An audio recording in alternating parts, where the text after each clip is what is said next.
And what is your beef? Why do you have such a problem with me?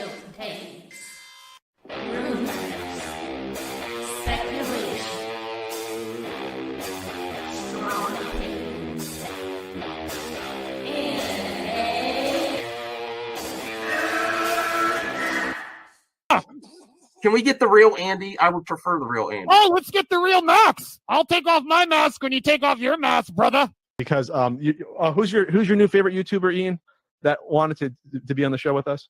The Madman. The Madman. Mad Movie Man. Let's bring on Max Movies because he scares the living shit out of me. Hold on.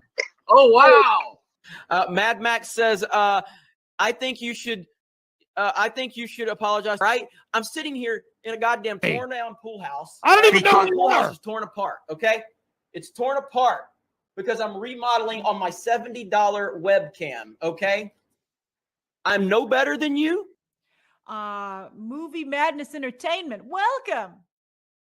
Welcome everyone to MME Live. We're back. If you would be so kind, if you're new to the channel, please hit that subscribe button and the notification bell for everything happening in entertainment. We're talking movies, video games, music, TV shows, streaming.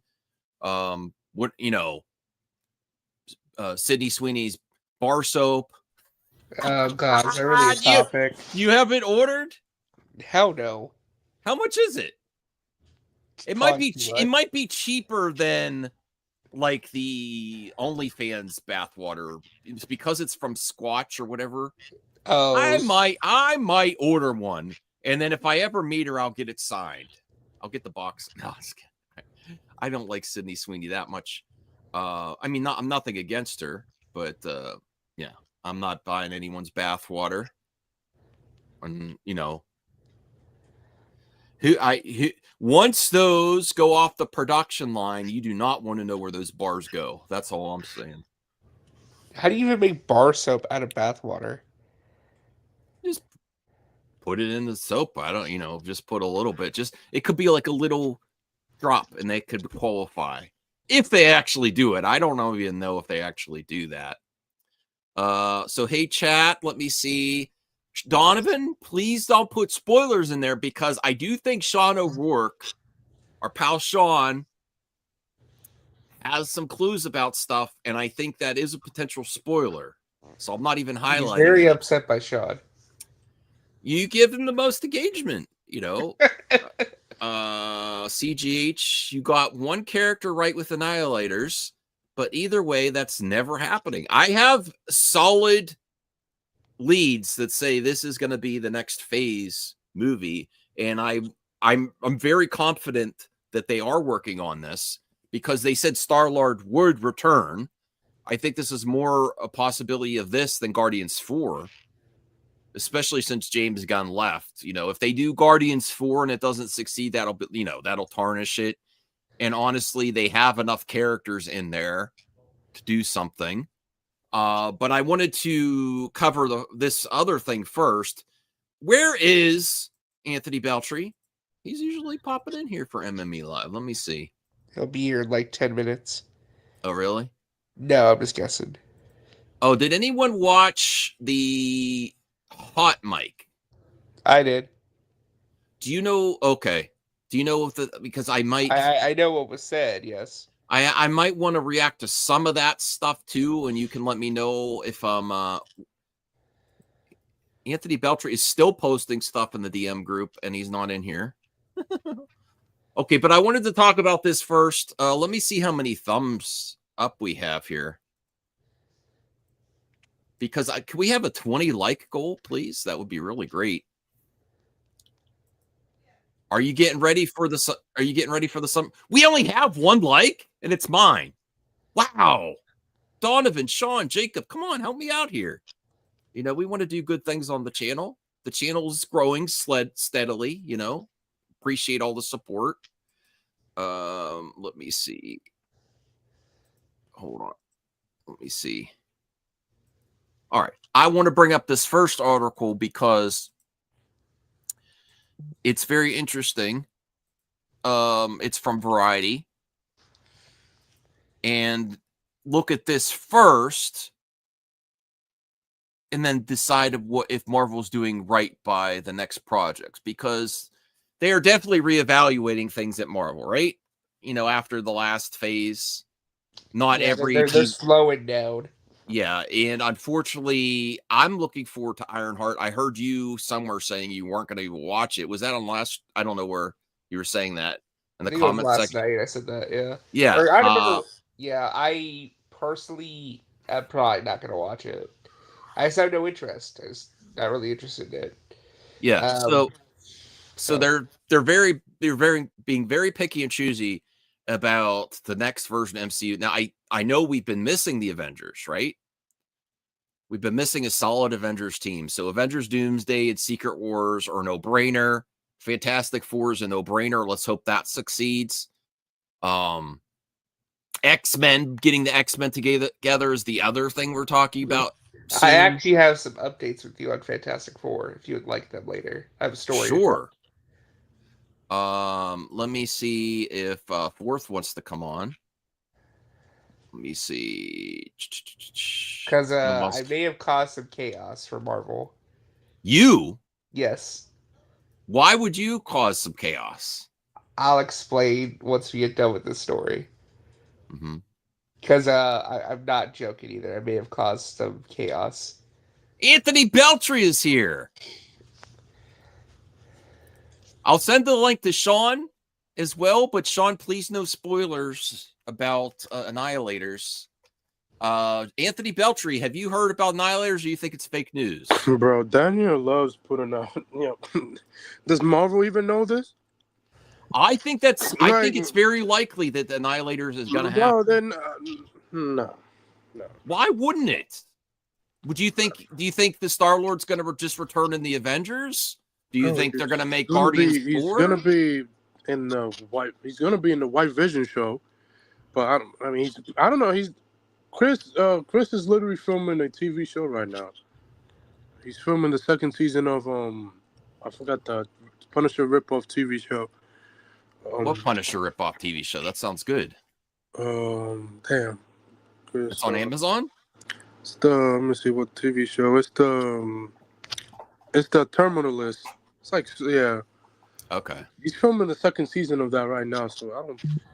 If he is in the next Avengers movies, I'll be surprised. But he's literally filming that for like 6 months. Okay. Now, do we just reading this title for Variety? Do we agree with this? Now, as Brian, the master of MME, says, comic book movies on their way out. I do not think they're on their way out, but there is going to be a definitive change. These two movies are probably the most important comic book movies to be released in quite some time. Yeah, they are very important. Hey, Sean, how's it going? Oh, he's loaded. Can you hear us, Sean? You're muted. Donovan's waiting to hear from you. Donovan's favorite panelist this year. Okay. So, I do think there's money to be made at the theater. Like, there's some people that are saying that money's not there. Look at how good Lilo and Stitch is doing. Well, I would argue I'm not even hearing it's that amazing of a movie. It's just that, it's okay. Yeah. But I would argue it's more important for these two movies to be good. Right? Yeah. Really important that they're good. But also, like, how they do... these are very important movies for both their respective companies, I feel like. Because if both of these movies fail and they suck, that is not good for the genre as a whole. Well, I don't even...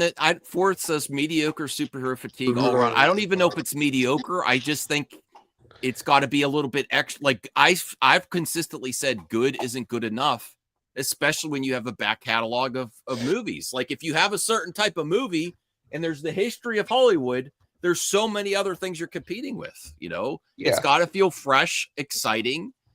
I don't think just good superhero movies are good enough anymore, obviously.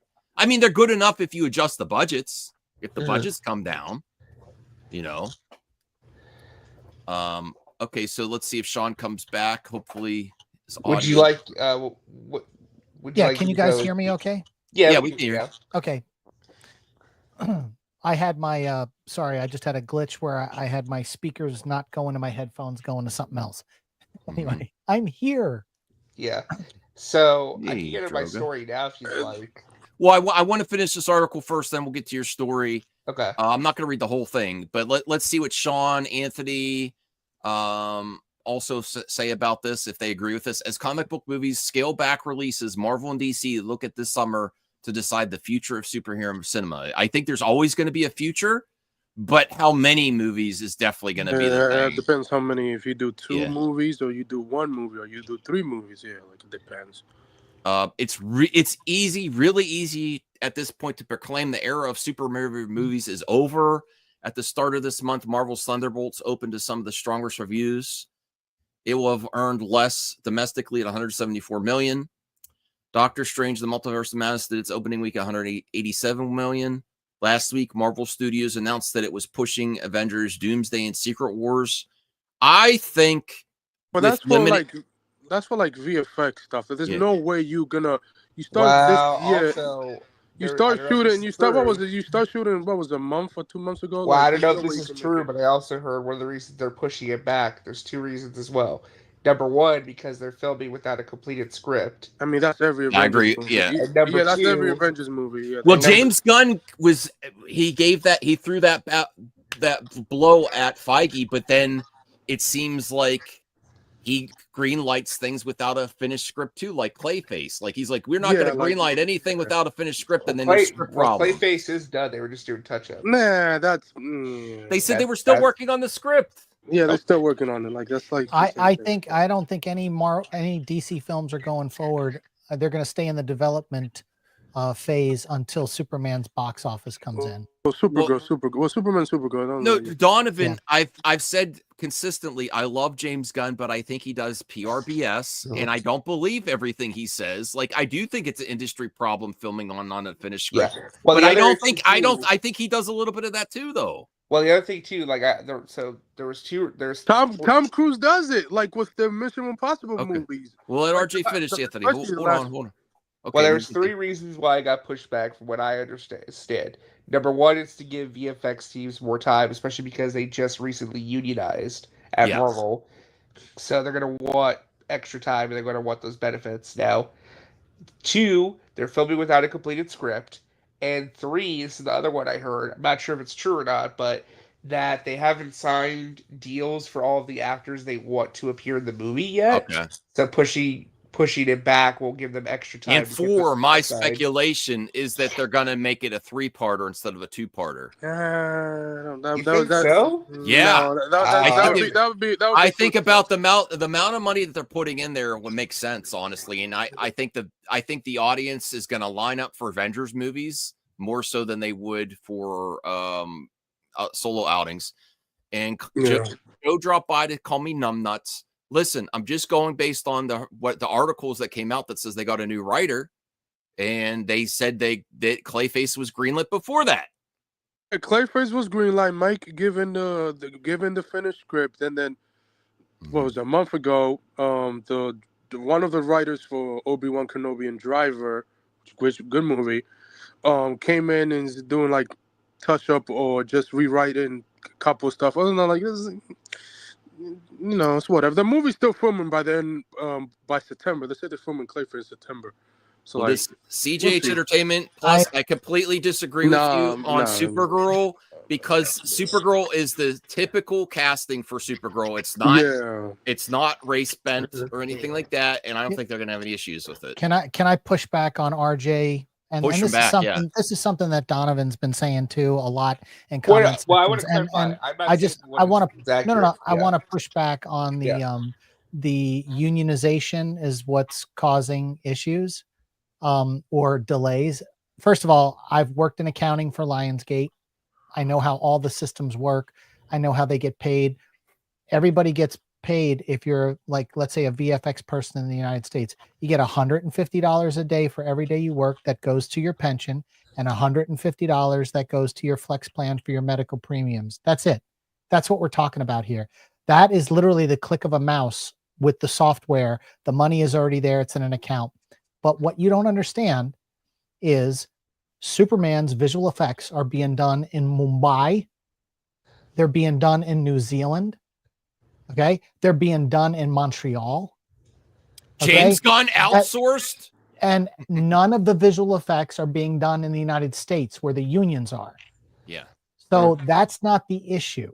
The issue is just the time frame it takes, and they're not. Plus, you got to remember, there's all these other movies that aren't Marvel that are all booking time for their visual effects, movies that are on Netflix, television shows that are on Netflix, things like that do. Well, Donovan, what I'm he's saying makes sense. Look at where locations are shot for films. Look at even President Trump. You might not like him, but he said that's a thing. There's not the majority of productions are outside. I was going to say, and all I'm saying Sean is saying that, about VFX is true. It takes us 6 to 7. It takes a year. If you're doing a comic book movie, let's say you did 6 months of work on it, you finished 6 months.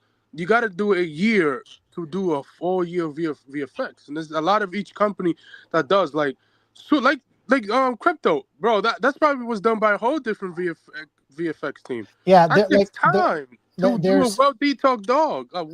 There's a production company that I'm friends with the guys with. They're called Evil Eye Productions. You'll see them. They're a visual effects company. You'll see these guys in every Marvel film in their credits. Evil Eye Productions. Yeah. Oh yeah. You know what they do? All they do, they specialize buildings in the cities. Okay, so you'll get one person who's working on one visual effect, one person that's working on the buildings in the background and the plate shots for those. What I'm saying is like the fact that they are doing this, and you've got think about the language barriers when you've got Mumbai. You're working with people in India.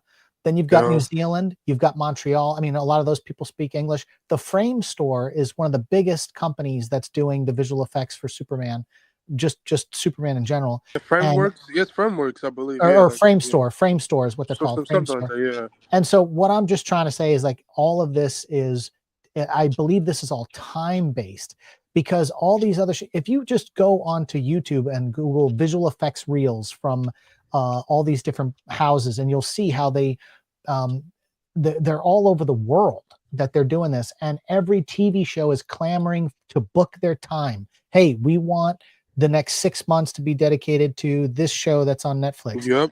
For all background replacements, set extensions, all that other kind of stuff. So then you got a division working on that. Then you got some people just working on Superman. It's not like all the visual effects people are like bouncing from show to show. Like I got a 12-hour day. I'm going to work 1 hour on this shot from Superman. Then at 2 o'clock, I'm going to work on this shot from Doomsday. And then this, no, it doesn't work. They block out time.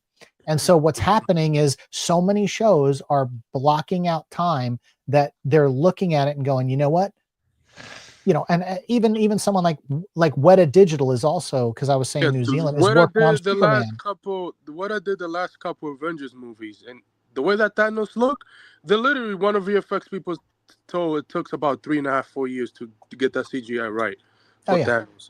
Yeah, bro. And that's all I'm saying is like I think the whole contract thing is a non-issue. It's like once they formed a union, that's fine. Now they just got to pay the money. It's not that's holding up stuff. It's blocking out the time to make these movies, because that's what it takes. Well, I was gonna say, that's an aspect I hadn't even considered or even thought about. That is true. They probably are going to outsource a lot of the VFX to outside the U.S. And the time stuff is the time is absolutely part of it too. Yeah, Lanterns comes out next year, and it's filming right now. It's filming in Atlanta, Georgia right now. So, and you got to do the Hal Jordan visual effects. You got to do the Jon Stewart visual effects. Probably the other Lanterns. When they start filming stuff, like as soon as they get done filming stuff, they probably got some version for VFX artists to start rendering stuff already. To show the actors the scenes of what the hell you're doing with the visual effects. You have to show it. Yeah, I've seen this argument. All I'm saying is I've seen the argument about the union contract stuff. And I'm in a union, so I don't like the whole if you've got someone like Donovan saying it's all about the union stuff, and he does if you're not in the unions, you don't know. You don't get the emails from the unions telling you the updates on all the stuff. He doesn't know what he's talking about. All right. And a lot of these companies do a good job in a lot of videos. Like Sinners, that movie is beautiful shot, and it had a couple of visual effects company working on it. And so, and shout out to Ryan Coogler. who's doing a good job. So yeah. Yeah, well, let's hope they could get him back. I mean, I haven't heard any movement on Black Panther 3 in a while. Well, I mean, But we are hearing about doing. Sinners 2. Nah, I don't. What's that? I don't We are know. hearing about Sinners 2. Oh no, I don't Sinners know. 2 is probably getting fast tracked. Yeah, it's gonna get fast tracked, but he's probably The gonna profits do. on that are pretty good, I think. Oh based yeah, on the it's budget. very profitable. Yeah, It's probably Yeah. gonna make like 150. The steelbook sold out like everywhere. Yeah, I bought the steelbook. Sinners just crossed 341 million, and it's still Mhm. cranking out like 1.5 million, Yeah. 2 million a day. And what I'm thinking when we talk about the slowdown of comic book movies, I think they're starting to see that other things make more money or make more about the profitable. same on a lower budget. To make And to that- make a lot of money, you have to spend a lot of money for superheroes. Yeah, most of the time. most of the time, depend. Like if you do like a character for like, let's say, Blade. Like Blade should not cost more than like a $90 to $100 million. Well, let's go to a scenario where everyone talks about what if James Gunn fails. What if Fantastic Four fails and Superman fails? So here's what would happen, right? Trajectory. I'm gonna paint the picture for Marvel. If Fantastic, like, well, what do we define by failure? Underperforms. So Underperforms expectations. Yes. Okay. Because when stuff goes into, it's very easily discernible that it's profitable. Yes. And they greenlight new projects. Mhm. So are you They saying greenlight other like, are you saying like it's gonna like people don't like the movie and I think if Fantastic Four underperforms after Thunderbolts in the last thing, I think they're just going to wait for. I think you're just going to get Avengers movies, honestly. Well, you got Spider-Man next year, but that's. Well, I really know I disagree with RJ. I think, listen, I love Spider-Man the Hulk. It's nothing personal. I think that does not scream buy tickets. But like Spider-Man, the last three Spider-Man made $3.8 billion. Yeah, because. I believe because of what was in the Spider-Man movies. But here's the thing though. After No Way Home, the demand for new live-action Spider-Man movie is very high. Like people are very eagerly. I think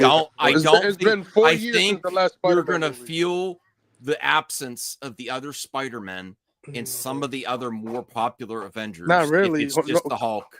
No, Far From Home make $1.3 billion. I don't know. What's your thoughts, Sean? I'm really concerned about the Spider-Man 4. After where you left Spider-Man 3, it's gonna feel boring if they don't do something. The problem with this way you make these super movies, you make them bigger and bigger, more connected, and then when you take that away, yeah, I don't know. I think they're setting the bar too high for every one of these movies.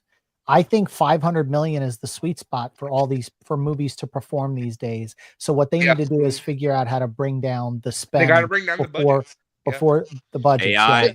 And again, I don't think like Fantastic Four. There's no way Superman probably costs more. Look, guys, the whole thing with Superman's budget, I keep hearing all these YouTube channels, and again, like I worked in accounting for Lionsgate. I'm trying to tell you guys. They didn't spend more than $185 million on Superman. Okay, they just didn't. With product tie-ins and agreements and stuff, product tie-ins, and then all credits. The tax credits from all the different countries. It drives down the cost of these things. And then again, like if they spend $100 million in marketing, which I don't think they're going to spend $100 million because they just don't have it like that. Warner Brothers right now, not with their stock price, at $9. So Sean, you're saying that the $363 million budget number is fake? What I'm trying to say is, if you shoot in Georgia and they give you 35% back, what's 35% off 366 million? Let's just say that. Okay. Then you do your visual effects in Montreal, Mumbai, New Zealand.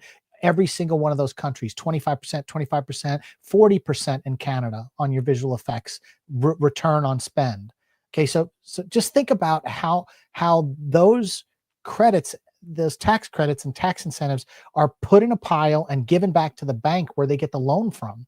So then what they're on the hook for is everything minus all the tax credits. Does that make sense? Yeah, I get you. Okay, so it's more in the line of 185 million. you never count the marketing because, and I say this all the time, guys, they want to spend the marketing because they write it off, period. It's part of the business model. And so if they spend 100 million or 60 million in marketing, they write that off because they're trying to get to a zero tax liability at the end of the fiscal year for those particular studios. So never count the marketing. It's the dumbest figure they throw in there. They spent 100 million in marketing. It doesn't matter. They want to spend that. They're trying to get rid of that money because they know they're getting the tax break. So it's 185 million is probably what they're on the hook for. Everything else is going to come from all the different countries and the rebates and tax credits that they're getting from all around the world. Yeah. Well, real quick, back to your question, Max, about what happens if these movies underperform. Superman, we'll have to wait and see. I think there's a possibility they might scale back some of their plans potentially if like it's really bad, like it flops outright. Fantastic Four, though, okay, I'm gonna get so much crap for saying this, but I'm gonna say it. If Fantastic Four underperforms, like we're talking like it performs exactly like Captain America and Thunderbolts, like that $400 million range, to where it's not going to turn a big profit, if a profit at all. I think after Avengers Doomsday and Secret Wars, they're going to scale back their plans completely, focus purely on X-Men, but also I think Kevin Feige will be leaving. I could see that. I think I could see him waiting for the box off because I'd be shocked if we live in a world where Doomsday and Secret Wars doesn't succeed. Like I'd be shocked. I would say this about Kevin Feige. Go ahead. Every movie in September always make a ton of money. Like Mufasa, it opens to $38 million. Oh, end up making $750 million. Well, here's the problem, though. Does Disney expect these two Avengers movies to perform at the $2 billion level like Infinity War and Endgame did? Yes, I think they do. With the amount of money they're spending, I think the only thing that would soften that is to make it 3 parts. And I would be shocked if they don't do 3 parts. Yeah. I think they're going to, especially now that it's delayed, they're going to be like, this is so big. Yeah. If Fantastic Four underperforms, I personally feel like that's what's going to cause that slow transition period where Feige leaves after Secret Wars. Oh, yeah. Doomsday, Secret Wars, leave while you're on top. You bring it back to a good spot and then let the other people figure out the next. Well, and let's be honest, when it comes to Kevin Feige, what is it, 34 movies? I mean, to have a record, to have a streak like that, whether some are hits and some are misses. You're going to have burn out on some of that, no matter how good it is. Yeah, I mean, you've got to step away at some point. No matter how popular anything is. But I think if Fantastic Four underperforms, that's going to motivate the Disney higher ups to be like, we need some new blood in here. Once we have like this fresh starting point post Secret Wars, like let's get some new blood in here to like lead this thing. I've said consistently, especially with this is where I see the future of superhero movies, and people are gonna get mad at me for saying this because they love live action, they love actors. If I was gonna reboot, I would do a very stylistic AI CGI universe and get. So you're saying go full animated? I would totally do that. It may do it like really computer generated instead of like hand drawn because that's more popular than hand drawn. Well, how successful was the Lord of the Rings that just came out not too long ago? Oh, it's a flop. It's a flop. Yeah, it's a flop. I get the AI stuff. It's not. It's close. It's really close. Here's the other reason. 2 years. Here's the other reason. AI is cheaper. CGI is a lot easier to do stuff. If everything's in CGI, it's easier to do the worlds. You also don't have to worry about entertainers' controversies like Ezra Miller, who was Kang.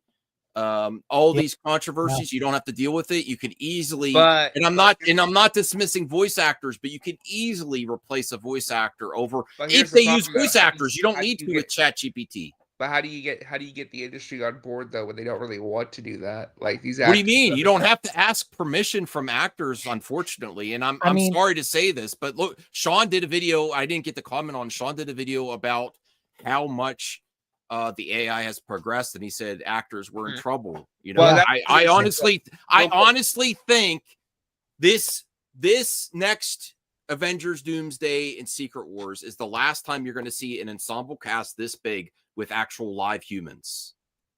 In the for budgetary reasons and everything. I think if you continue this in the future, you don't go live action. I mean, with all these big contracts, like they didn't want to pay Henry Cavill because DC was less successful than MCU. Well, you don't have to do that. The only problem with like going to do an animated superhero universe is that animation takes so long. Yeah, it takes about 6 years. Now make a few more years of progressions with AI and CG. Forget about it. Yeah, and I'll say, you know, Lucasfilm just did a TED Talk about AI, and they're fully embracing it. So you've got the big industry companies like that are just fully embracing that one AI. artist. I mean, if you really want to see what the industry is going to do, look at like they did on filming and locations in the United States. Like there's still places, and thankfully Sean gets work, and other people in the industry still get work. But there's certain areas that they offer credits. But look what Hollywood did. They went out of the United States. They go where they can, because in the end it's a business and they want to maximize profit. So they don't want to pay people in the US because we're more expensive. I always feel like you're going to have a market for live action movies with humans. Sure. But I think when you put these rising costs to keep everyone, and people deserve their pay, like these actors like Robert Downey, I didn't think they needed to bring him back, but they did. And they got Russo brothers back, and they paid him so much money. You don't need to do that in the future. If I was in charge, if I took over for Feige, I would completely say, let's do this different. Well, I think the business model going forward, because the movies aren't as successful as they have been in the past. And again, like it's hard to say that because, you know, Wolverine and Deadpool did $1 billion. And then, so it's like, it's so hard to be like, every one of these movies, you know, needs to hit this certain plateau. But I think what you're going to have going forward is people are going to have to take points towards the gross and not take an upfront salary. You know, the streaming movies and stuff are paying upfront salaries. That's why a movie like Havoc cost $80 million, because Tom Hardy and all these guys got their money up front. Another movie's like there's no money from streaming. You get literally like a half a cent or less than a half a cent. There's no residuals either. There's no residuals. I mean, there's a reason why the Russos even though they make doodle Netflix movies, they still get paid up front. When all the cool shit happens, it's CG anyway. Most of the time, unless you get a really good stunt team for like practical action sequences. Yeah, like the Fall Guy, you know, had really good stunts. You got the John Wick movies, really good stunts. But then when you look at how much visual effects they put in those, have you ever seen a visual effects reel from a John Wick movie? Oh my God. Dude, they're like replacing everything. Even I want to watch that documentary. And the last couple of John Wicks, they never fired one real gun with a blank. Everything was fake. Everything. No, listen. They're literally just going. I will always go to bat for humans over CG characters if I can. But if I was in charge of one of these studios with these big movie universes that are extremely profitable, I would say let's consider this. You know, and for these big universe movies, it's easier to do cameos too. You don't have to fight with your actor's contract to get a cameo. Yeah, just throw them in there. And again, I see this comment, Donovan. Oh my God. You know, he says, well, at the end of the day, the entire industry despises no, they do not. AI. No, Even the writers don't. The writers, Lucasfilm just did a TED Talk. You can watch it on YouTube. Yeah. And they literally are embracing AI. You know what? It's other places too. You know what, Donovan? I will say this. I have mixed feelings about AI, and I always, if I have a choice, I always pick humans over AI and CG. But the people that are going to have a future in the industry, that are in the industry right now, have to work with AI. I'm sorry. I may have to work with AI on my job too. I'm gonna have to. Those are the people. Those are the people that you're gonna keep. Once the genie is out of the bottle, you have to learn to live with it. I have a friend of mine who's a screenwriter, and he has a show being filmed right now. You'll be left behind up in Vancouver. He's a screenwriter, and I had a conversation with him when I was in Los Angeles back around November, and I said to him, "What do you think about the AI stuff?" And he said, "Oh, I already use it when I have a writer's block and I can't come up with something new. He'll go in and grab some AI, and he's written some pretty big popular stuff. And again, he's doing something right now up in Vancouver. And everyone's embracing it. That's the thing. The trick is, can it be used as a tool to help the process, or is it going to take stuff away? And that's where we have to figure out where this gray area is. Isaac, I love you, bro. Can you clarify what you mean? What's wrong with you? I'm not saying I love AI. I'm saying I realize that people that are going to have, there's going to be people that are adamant about not using it. And then there's going to be companies that may reduce their staff. And no, you're still going to have people like Christopher Nolan that wants to shoot on film. Yeah. And you look at like Sinners, like Ryan Coogler, he shot that on IMAX, and you know, and so and right now, like nobody wants to do that extra step with film and have to go develop it and have to. But I would strongly. But people want to do it. It's going to be like vinyl records and you collect VHS tapes. There's always going to be a niche for it. Is it going to dominate not the mainstream? No, the mainstream's going to be this AI crap once they figure out how to perfect it. And they're working on it. No, I'm just saying I hope I'm the right. Marvel, the superhero fatigue. No. I said I prefer people over AI. Yeah, I'm just saying. I love that the superhero fatigue convo went into an AI convo.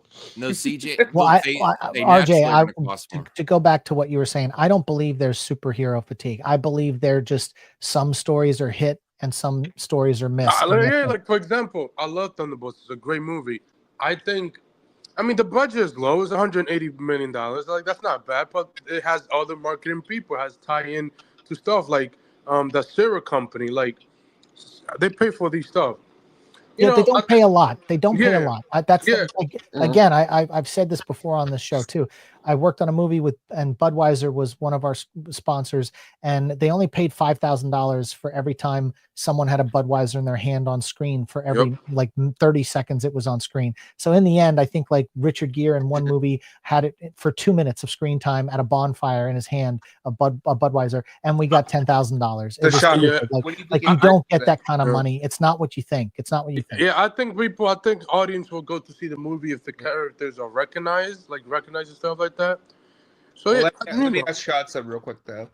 If Superman and Fantastic Four both underperform, what does that say about the comic book movie genre as a whole, where it's at, given the year it's had so far? I will say that the Marvel has a longer lineage, and I would say that they will survive that.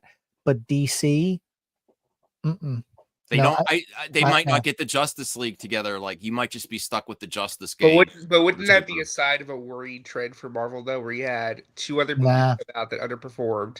Because their third movie of the year also underperforms. Because once Secret Wars is over, all the timelines fold into one, and there's one timeline. Then all this multiverse, all this other people, then they can literally recast everything if they want to, or whoever ends up being the Captain America in the timeline at the time when the fold happens, that they're going to be fine. They'll keep going. DC, no, because they're always chasing the tail. Well, Batman will be okay at least. Batman, they'll start going back to solo movies is what they'll start doing. Well, yeah, they're going to different. Like, I would love if they did like a low budget Green Lantern. Yeah, consumer confidence is also down. Like, you used to be able to go to every Marvel movie and know it was going to be good. It's not bad. It's just not as good as it used to be. MCU I don't know. Like, if one thing, always keep in mind, you know, we're in a recession or money's tight and all that other kind of stuff. But keep in mind, the one thing that survived the Great Depression back in the 30s or 1928, when the crash happened, was entertainment, vaudeville, theater. Right? Every time, the one industry that's always recession proof is entertainment, because people need escapisms, because they're so depressed about their own lives that they spend the money. And if you look at what happened with Sinners, you look at what happened with Lilo and Stitch, you look at what happened in Mission Impossible, people still, even though the ticket prices are high, concessions are high, they're still going because they don't care, because they would rather spend that $12, $13 or $20 on an IMAX ticket because it gives them 2 hours of escapism and they can forget their horrible life. Even if Thunderbolts or Captain America didn't make money, Lilo and Stitch is gonna end up making $1 billion. Disney still see that as a success. Yeah. Well, I know everyone says stop making the live action remakes of musicals. I'm like, why would you? Yeah, why would you? People go see it. You can't Well, stop them. they'll go see some of them. Yeah, some of them. I think what was the difference between that and it was Rachel Zegler?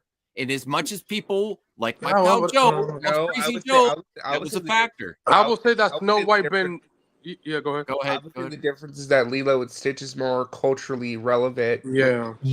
With the that too. Snow White, which is 100 years old. Like I agree. And also Snow White. Rachel Zegler was a factor. I like Rachel Zegler. I do. And also Snow White been remade in live action 3 different times by 3 different studios. So the audience already saw those movies. Why do I still need to see another Snow White movie? Lilo Stitch movie is recently. It's like 20 years ago. That's recently. I keep saying people act. Stitch has never stopped being popular. He's a merchandise icon. People act like the number is the top 10 best-selling merchandise ever on Disney. Yeah, that's I keep saying people act like I'm not saying this. I said the Acolyte when they say it's the gayest Star Wars ever, and when you got Rachel Zegler saying things and people get a strong reaction. I used to just think it was isolated to online. It's not. People don't like that. I'm fine with it. I don't care. Give me the gayest Star Wars ever as long as it's good. But I'm not going to be a fool if I don't. I'm going to be a fool if I don't examine that where general audiences reject that. Some of the general audience. I'll say, Donovan, I agree with you. Oh my God, I can't believe I'm saying that. But The Dark Knight came out during the 2008 housing bubble crash when everybody was losing houses. So, as far as the no faith in marketing for Ironheart is a Disney Plus TV show, and I just watched Captain America: Brave New World today streaming, and the commercial in front of it on Disney Plus was Ironheart. So you can't market that. You can't market that anywhere else other than the streaming platform. Or buying TV ads so that people could subscribe to Disney Plus. Also, that's not how that works. And here's the thing about Ironheart. I don't care what anybody says. They're leaving it out to dry like Echo. No, I have faith in Ryan Coogler. I mean, dude, they just gave us. Producer, though. It doesn't matter. He's all over it. And this is the guy that gave us Black Panther. This is the guy that gave us Creed. This is the guy that gave us Sinners. I'm looking forward to Ironheart, and I've never read the Ironheart comic book. I don't know jack shit about the character. And I'll be honest with you, it looked pretty good from the trailer. I hope it's good. And also they're releasing 3 episodes and then 3 episodes after the next week, which is good. You have 3 episodes. Yeah, that's not bad. Yeah. They copy an Endor, which that's good. 3 episodes first and then 3 episodes next week. They found this sweet spot where if you give people just enough that they can get over some of the episodes that are a little bit more filler, give them 3, then give them 3 and be done with it. They could have dragged that out over 6 weeks, but nobody would. Well, let's move on to talking about Annihilators. I have a source. Oh, I already read my story. That says, oh yeah, tell your story first. Go ahead. Well, okay. So it actually ties into Fantastic Four. So, but I need to cook. So Anthony, do not interrupt because you're gonna get triggered. I already know what I'm about to say. Okay. So get ready. Let him cook, Anthony. Let him cook. Yeah. Okay. So Tuesday, somebody reached out to me and informed me that there would be a test screening for a movie in Long Beach, California. Now, when I was reached out to about this, we were under the assumption that it was going to be Superman because there's been murmurs that they were going to do a test screening this week. So I was able to find the information for where you could sign up to go see the test screening. It was in a mall theater I think it was a Regal theater in Long Beach, in a mall somewhere. So found the information. I sent it to some people in the Long Beach area, telling them, hey, if you sign up for this and fill out their survey, you might get in. Well, somebody in the DC community actually was able to sign up and get in. They asked them questions like, are you a Marvel fan? Are you a DC fan? Yada, yada. So they're going into this screening thinking it is going to be Superman. It was not Superman. It was the first big test screening for Fantastic Four. So I caused a little bit of chaos because I accidentally sent some DC fans to go watch a Marvel movie. Well, but here's where yeah. it gets crazier. Yeah. Okay? This is where it's going to possibly trigger some folks. Mm-hmm. Okay, I'm just telling you what I heard. Take it with a grain of salt. The version they showed was an assembly cut. The VFX were not done, but what was completed, I was told, looked pretty rough. Mm-hmm. There were some criticisms with Mr. Fantastic's powers being a little underwhelming, the Thing not being in the movie very much, but this is the big one. I'm not trying to trigger people or get people upset. Spoiler warning too, just in case this happens to be in it. Yeah, go ahead. Yeah, no, it's not that. It's not a spoiler. It was what the reaction of the movie was. There were some Marvel executives there. I'm not sure which ones were, but there's some people from Disney there. The vocal reaction from the crowd was very underwhelmed. The word mid was actually said by some people walking out. Which people getting mad at me, and I'm a Fantastic Four fan, and this is before they filled out the survey cards. Yeah, there's because there was a mixture of comic book movie fans, with normies, and obviously the comic book movie fans are going to talk to each other. There was a lot of it was like the most positive reaction I got was 7 out of 10. It was okay. Mm-hmm. So that's what I can tell you is that people who saw it said it was just okay, but I also heard the word mid used a lot. But I did hear that Galactus was incredible. Like that was like the best part of the movie was Galactus. That's good thing. At least the villain's good. Yeah. But the Fantastic Four themselves just seem underwhelming. But I can tell you, the Marvel executives that were there, they walked away from that test screening being a little concerned. Oh yeah, that's very interesting. Thank you for sharing, RJ. Go ahead. Yeah, Sean. Thanks for sharing that. And the only thing I would say is that Pedro Pascal might be the thing that helps the movie get over the hump if it needs to get over a hump. Look at the IPs he's been in, The Last of Us, and people cried. People were crying on TikTok when he died. He was the best Wonder Woman 84. Yeah, Right. He's a good draw. He's a draw. But you've got the Mandalorian, even though he's only had his helmet off a couple times. Everybody knows it's Pedro Pascal. You've got the Narco. Dude, he crosses so many genres Game of Thrones. that people are just going to Game of Thrones. People are just going to go, it's Pedro Pascal. Let's just go. Yeah, and real quick, just to clarify again, it was an assembly cut, and I think they were doing because Marvel doesn't typically do public test screenings for like its public people. They usually like to keep. They have some concerns. I heard something around there that Iger's concerned with 2026. Yeah, well, I think they did the public test screening last night to kind of gauge what the normies and some of the hardcore fans might feel like, so they can tinker with stuff before the movie comes out. Fine-tune it. Fine-tune it. So the movie could turn out great. I'm just telling you what the assembly cut, what the reaction was to the test screening last night. Nobody said it was bad, by the way. No one said the movie was bad. You know, I mean, who knows if they're going to save Doom completely for Doomsday too? I don't know. That might, not having Doom at all, and I don't know if Doom's also like I don't think Marvel's gonna. Well, yeah, let's do a testing with all the visual effects done. Like they're not gonna do that. No, of course not. I bet Superman didn't have all the VFX done. Even James Gunn said yesterday, "Oh, I'm still." Well, if you look at the trailer views, it's been lower for Fantastic Four than. Obviously, Superman is well known as Fantastic Four. Everybody know that. Well, but the Fantastic Four already has four TV spots out. That's not an excuse. Go ahead. What I'm saying is they're starting to ramp that up, and a lot sooner than Superman did. So also, hopefully, I've been watching the NBA. There was a ton of Fantastic Four ads the last couple of days. Yeah, they do it a lot of. And today there was one. Today there was one in the next game, in the New York Knicks game that they just won like 5 minutes ago. So yeah, they're doing a good job in marketing. Yeah, like I said, the test screen didn't go poorly. Nobody hated the movie walking out of it. No. There was just a bunch That's not good enough though. But that's what I'm saying. Like there was like this high buzz, like, oh my god, this was amazing. It was more so. It was okay. It was like it was okay.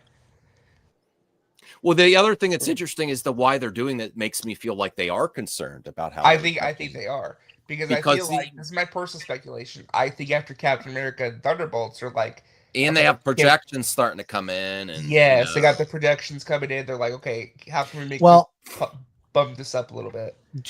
But keep in mind, unlike Warner Brothers, which is completely failing as a company, aside from DC Studios, they have so much more to lean on. If you pull up on Box Office Mojo and you look at Disney is crushing everything this year, like they're literally sucking up all the oxygen in the room, box office wise, and the Disney parks are up. Like they're not hurting at all if they have a couple of these missteps. But I hate because when people, like I hate when people do that. Oh, they're hurt. No, they're not. The park's making billions. Like Lilo and Stitch is recovering from Thunderbolts and Captain America. Lilo Stitch is gonna end up making $1 billion. That's the projection at the end of the day. Donovan, I'll be honest with you. I was shocked that Lilo and Stitch on Tuesday did $15 million. Yeah, I thought for sure they would drop down to about 6 or 7. Yeah, and the fact that they did 15, and then yesterday they did 10. Yeah, and I'm going, whoa. And I'm still excited for Fantastic Four, by the way. Regardless of what I heard, I think the movie's going to be great. I think that they're obviously just going to be fine-tuning some stuff. And me too, but so far with the promotion and trailers, it's actually Superman first. Jurassic Park Rebirth has been surprising me. This clips and stuff. The second trailer was a lot better for Jurassic. It looked more like a horror movie. Yeah, the clips more like a horror movie. It's the stakes that feel like they're back when you're feeling dinosaurs. Where by the third Jurassic World movie, Chris Pratt is just waving off dinosaurs with a bunch of people standing by. It's the dumbest thing I've ever seen. The dumbest thing I've ever seen. That they overused that. It was ridiculous. Well, I'm glad they're going to kill Star-Lord anyway. Why'd you just start? What? I don't know. Well, I heard. Well, here's the thing. Maybe. I don't know. We'll see. Sean may have released a big spoiler, so hashtag blame Sean or work. But I will say when they promised he's coming back, I think that Chris Pratt wants to be killed off in the MCU because he wants to join James Gunn in the DC universe. Sorry. You know James Gunn wants to use Chris Pratt. Yes. But I think you're 100% right. Based off of Chris Hemsworth's social media post, that video that he uploaded, Thor might be dying too. That was some PR, yeah. It wouldn't surprise me because of his health issues. There was a time where we weren't sure if Thor was going to come back at all. Wait, does Chris Hemsworth have health issues? Yes, there's something. He's got a diagnosis that he might be heading towards dementia. Yeah. Oh, I didn't hear about that. Oh yeah, dude. But he said he was going to slow down, and then he signed on for a bunch of projects. That's the weird thing. That's because he has a small window before his brain starts getting eaten alive. Yeah, well, yeah. I don't know much about this, but yet everyone do their own research. But I do know it was something to do with the. I don't know why it's impacting him this young and this early. And what his father got it early. Yeah. Well, he was on a Disney show all about endurance and pushing his body. It was like a reality show. Oh yeah. He found out that he's at a high risk for Alzheimer's. Yeah. Yeah, they did these blood tests, and they were like, "You've got the precursors in the blood. Your genetic code is saying you're going to get dementia and Alzheimer's." So he thought about just pausing his entire career and wife and daughter, and then all of a sudden, I think he got the idea. I need to like, and this is what happened with Bruce Willis.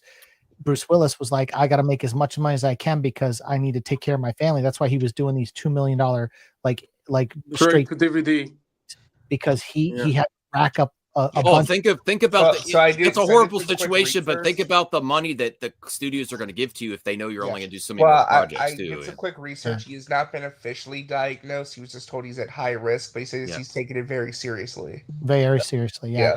Probably because of what we witnessed his father, right? Have the issue. Yeah, his father has it. Yeah, his father. Yeah. But I mean, even if he dies in the next 2 Avengers movies, he's not going to die in the Avengers. I mean, we know the movie he's going to die in. Yeah, obviously, but they're still going to have him be in Valhalla, which let's do a movie in there. Let's talk about Annihilators. I put out a poll because we were promised Star-Lord will show up next will return in the MCU before he goes to James Gunn's DC universe. He will make one. He'll probably make one final appearance and maybe a cameo. So I've heard that Annihilators is a thing, unless Fantastic Four does horrible. Maybe they only do the Avengers movies, because I think that's where you were going to go. You'd probably only do Avengers movies for a while and figure out how to do that. I don't know how you just go from Avengers to Avengers movies. But the most people in the chat, and this is why you need to subscribe and hit the notification bell so you can vote in polls live. Avengers Doomsday is the #1 choice for where Star-Lord will show up next. Second is Annihilators.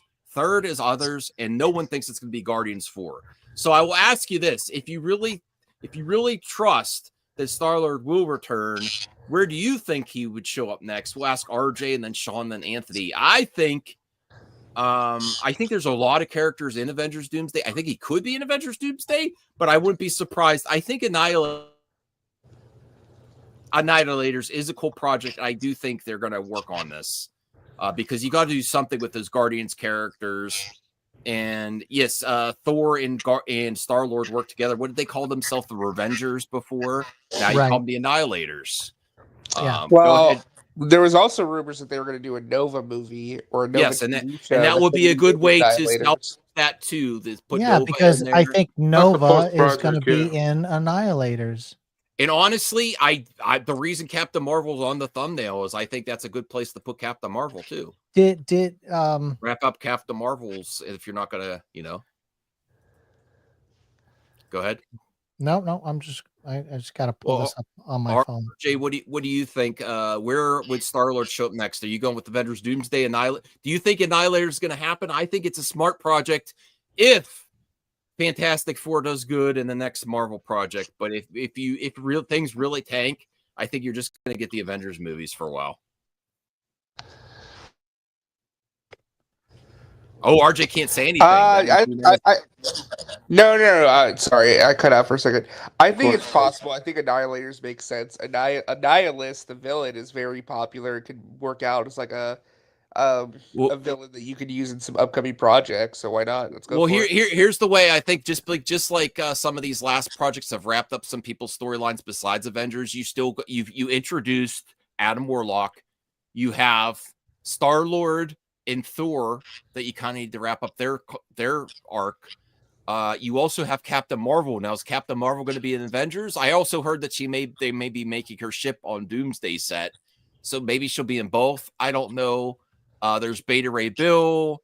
There's Silver Surfer, which we've heard about a Silver Surfer project, but I feel it's unlikely if they do a Silver Surfer project if Fantastic Four underperforms. But I think that I would put this above 50%. They do this as long as the MCU is hitting projections. If Fantastic Four really underperforms, which I'm afraid, I don't want it to. I'm afraid it's going to underperform. I think that throws all these other projects out the window.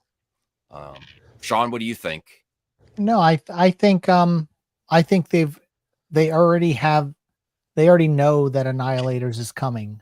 So if it's in development right now and they're working on it, and the start date for filming is, late 2026, I think they might be excited about. Here's the ones that I think will be on the chopping block. I think they would go ahead with X-Men because X-Men's huge. Well, yeah, you have Avengers and X-Men, and then the other one that they're trying to put Spider-Man together again is Midnight Suns. I think they're just going to let that go. And I want Midnight Suns bad. They have to put out the Blade movie first, which they probably go. Well, see, they're going to ask Marshall Ali next week because they're going to start doing. I think they're going to start doing the promotion for the new Jurassic movie. Dude, Blade's done, man. They're not doing that. They're not going to move forward with that. I would like them to do Blade. Let's hope there's still a Blade video game. RJ, did you hear about the Blade video game?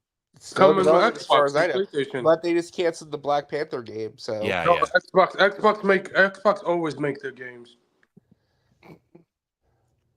I thought you didn't like Xbox. No, I don't. Well, it's coming. Oh, Rhea's back. They say it's coming Xbox and PlayStation. I'll be playing on look PlayStation. out for Rhea's shorts for Multiverse of Keller on X. But if you could give just a quick response, if you enjoyed Karate Kid Legends, I think she saw it, and also Crazy Joe. Yeah, it's weird because people are saying it's not very good. Who liked it? I didn't get to see it yet. I haven't got to see it either. Yeah. There's a post-credit scene I heard. Really? Yep. For what? For the Karate Kid Legends. What? Hilary Swank. No. You gotta let that go, man. She's never coming back. Stop. Well, I started watching it. It was rough. I was hoping it was like a hidden gem. I gotta do a review of that. If she didn't make an appearance in the last spoilers. Cobra Kai season, then she's never coming back, buddy. Okay. Well, Anthony, what do you think of the possibility of Annihilators? I think this is a good project. I mean, but... I could see it. I think they're probably gonna wait out for the next couple of things. I mean, they got to do the X-Men movie first, and see and cast people probably next year in 2026. Maybe they will give maybe they will give an update on the X-Men after Comic-Con because it comes out the same day as Fantastic Four. So, and Marvel will be there. Marvel will be there. So, like, let's look at the cast from the Screen Rant article. Is the MCU setting up the Annihilators? All 10 cosmic members teased, and then look at who's left in the MCU and why this makes sense. First off, you have Adam Warlock, which I think you'd want to use him again, at least one more time. Now, it could be in Avengers. He's a very powerful character. I don't think he was overly successful. I think this is the one character that James Gunn kind of fumbled a little bit on. He it was absolutely bad. fumbled this the character. reason why he was there was because he wrote him in a script that he did 7 years ago before he got fired from Marvel. Yeah, and I didn't even like him there. Like, what was the point of to do? But I think they could do something with him again. Silver Surfer, which I do not think they would do the female Silver Surfer. No, I think she's dying. Like, she's not surviving Fantastic Four. Yeah. Spoilers. Bro, everybody, if you read Earth X, she doesn't survive. Quasar. Spoilers. The other one that's really, I think, makes this seem more likely is people really liked Sentry, and he was Sentry. good. Yeah. Well, no spoilers, because I still didn't see Thunderbolts, but I hear people raving about How have Sentry. you not seen Thunderbolts yet? I just haven't been back to the theater yet. Why? Of course you haven't. Because I've been busy. He's been busy getting married. No, I'm playing. Thanks. Okay, so Sentry, I think, is a really strong character to bring back. I haven't heard anyone say Sentry was a bad part of Thunderbolts. They love Sentry. You're the reason why Marvel is struggling. You're not seeing their movies in theaters. No, I haven't seen any movie in theaters. That's no, Cal. I haven't seen Thunderbolts yet. You haven't seen Sinners yet, which is weird. I did see Sinners. Oh, you did? When? Yeah. Oh, yeah. Nova is a character they've been yet, talking about forever. I think it'd be cool to introduce Nova. Thor. I honestly think. Do you think Thor would be? I don't think Thor's going to be in that movie. Annihilators. Okay. I don't think so at all. I think he gets Thor 5, and that would be Chris. I don't think they're doing Thor 5. No, I think Avengers. RJ, tell them the last one was successful. They're gonna do it. I don't know if they're gonna do Thor 5. The last one was successful and made a profit for them. I think they might have an Avengers, or if it's not Annihilators. I think Chris Hemsworth would like to go out on a high note with like a last Thor movie. Yeah, like a last one, because the last one made a profit. No, I don't think so. No, it did. It made 700. I mean, no, I'm saying I know the movie was successful, but I think he's over once the Avengers movies are done. I mean, we'll see. We'll see. He's good. We'll see. No. Well, if he got Thor 5, he would be the only Avenger that got 5 movies. Yep. Because Captain America only got 4.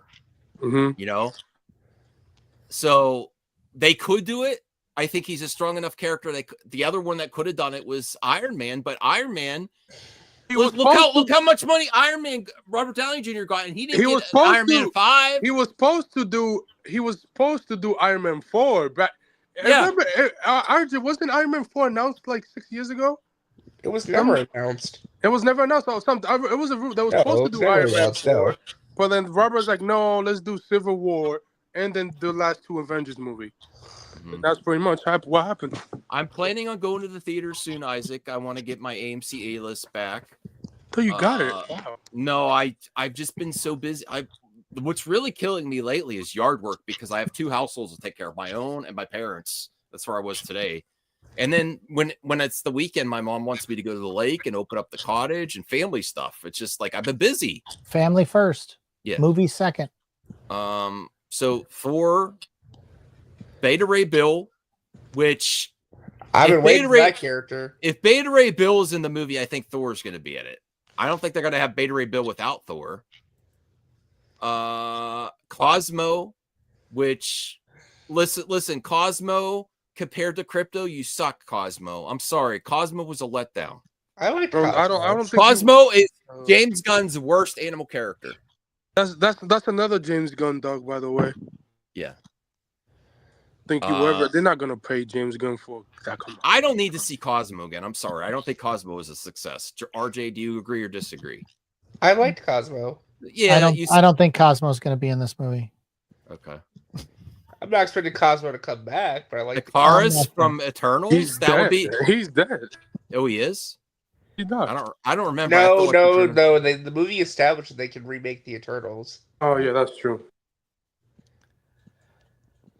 So, Captain Marvel. I would love if they put Captain Marvel. Listen, they tried the Marvels. I like the Marvels. I thought the Marvels was pretty good.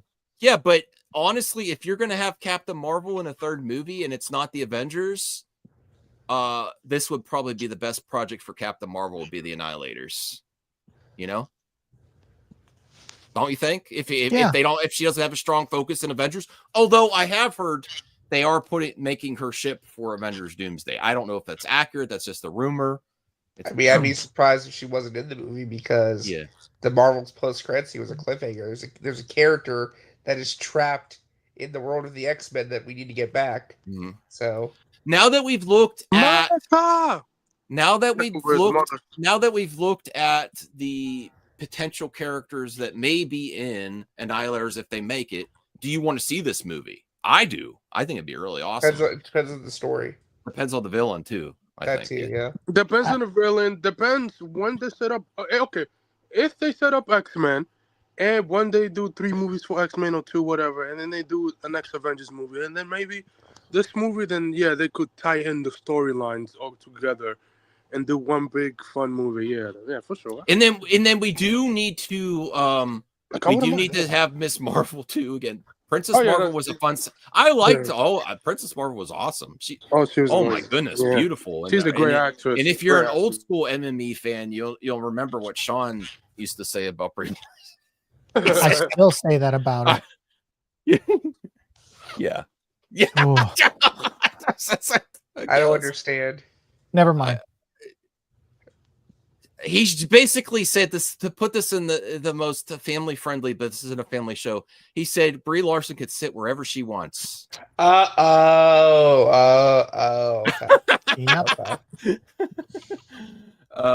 Crypto over Cosmo. No, take both those dogs and flush them down the toilet. Well, here's the other thing. Where is the Young Avengers or whatever? I haven't even heard anything about characters. What? Are we actually going to get a Young Avengers project? Well, then here's the thing. They were talking about. That's been rumored for the last 3 years, and they haven't announced one jack about it. I feel like that's something I'm going to be like, do we have to make that? Do we have to spend money on that? I think if Fantastic Four underperforms, forget about Kate Bishop or Hawkeye season 2. Remember, what's his name? Well, Disney been Hawkeye. What's the actor's name? Well, no, Jeremy only has Jeremy Renner. Jeremy Renner went public saying they were going to offer him half the amount of salary, and that they were going to go forward with Kate Bishop. I think that gets backburnered if Fantastic Four. Yeah, but that's Disney, not Marvel. And they've really whiffed on the Young Avengers. What do they call when they're not the Young Avengers? They call them the. Well, there's another name that they could use. There's also the Champions. But I'm saying if Fantastic Four underperforms, let me do it this way. Sorry, the Champions, the Young Avengers, the Midnight Suns, and the Annihilators. Forget about all those and just focus on the Avengers. I'm sorry, I think it's going to happen. That's not what I want, but . So are we Right done? now with they the just superhero moving stuff? forward with the cheap stuff. William, you have something like else you right want to now. talk about? Yeah, like right now they're Yes. moving. Right now they're moving with the cheap stuff for Marvel. Like You put in the private chat? So I did earlier. Yes. Okay. Jai Courtney is the worst actor on the planet. Oh my god, bro! He owes me Not when he's Captain Boomerang. $300. That's a good story for another day. Let's look at this. He's a franchise killer. I don't want to be Indeed. super negative on Fantastic Four. There have been some good screenshots coming out. Look at this. That's pretty cool. Oh yeah, Amazing, yeah. The Empire magazine cover. Oh yeah, I'm getting you that gotta look cover. at it. It's so cool. Hold on, let me put it in the private chat. So I'm getting that cover. I'm getting it. I'm buying the cover. Some of the action figures look really legit. Yeah, it looks like the model. The only one didn't like. I felt like the only one that didn't get the Pedro looks bad there. Yeah, that one looks bad. I think that they didn't get his deal with the action, but Vanessa looks good. Joseph doesn't look. Yeah, like I like the Joseph one. That's a cool action figure. I wish he looked that cool in the movie because Human Torch is my least favorite of the four. When he was my favorite of the four in the old movies. Yeah, I'm putting in both the private chat. Okay, there's the Mr. Fantastic box. He got the Zelda figure. I gotta get Human this Torch. I do like that the boxes for the toys are like they have the retro Hasbro logo. Yeah. The retro, they brought that back. That's dope. So there's two magazine covers. One of them is way cooler than the other one, but I like both of them. All right, let me bring this up. We've covered this before. I will bring this up again. I would be all for this, and I think people got upset with Sean last time. Imagine that, someone getting upset with Sean O'Rourke. We're talking about Nintendo and Zelda. My story, yeah. So this is via Daniel RPK that Hunter Schafer. Wait, scroll. We can't see the story. Well, I'm just gonna tell people what it is. Okay. He is suggesting that she is being considered for Zelda in the live action Zelda movie, and I would be all for this. And I think it's a perfect casting. Voltaire was wrong, by the way.